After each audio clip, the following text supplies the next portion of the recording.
એટલે second class સ્લીપરમાં અમારે જવાનું હોય.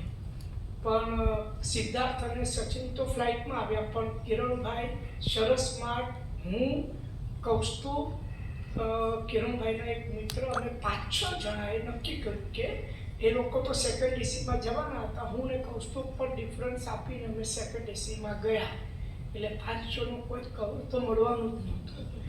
અને અમે ગયા એમની સાથે, અને મારી અને કૌસ્તુભની બેગ ચોરાઈ ગઈ કલકત્તાની ટ્રેનમાંથી.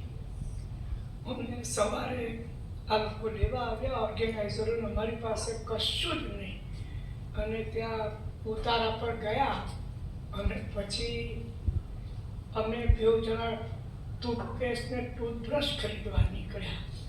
અને એક જોડી ચડ્ડા અને ટી-શર્ટ ખરીદ્યા અને આવું બધું. પછી અમે કલકત્તામાં ફરતા હતા તો ત્યાં એક, જેમ આપણા ફાઉન્ટેનમાં બધી વિદેશી વસ્તુઓ વેચાય છે ને, એવી એક ત્યાં આગળ એક બજાર છે કલકત્તામાં. તો ત્યાં અમે ગયા ને બધા ગુંડાઓ ઘેરી વળ્યા અમને.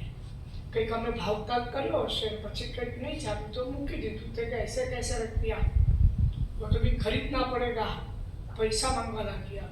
એટલે કૌસ્તુભને મેં, હવે 5-7 જણા ઘેરી વળ્યા હતા. મેં કૌસ્તુભને કહું કે તને આપી દે ને પૈસા, આપણે નથી નીકળી અહીંયાથી, આપણે પારકા શહેરમાં ક્યાં આપણે આ બધા સાથે લડવાનું. તો કૌસ્તુભ માનવા તૈયાર કે એક મિનિટ સંજય મને વાત કરો, તો હું વાત કરું છું ને લોકો સાથે.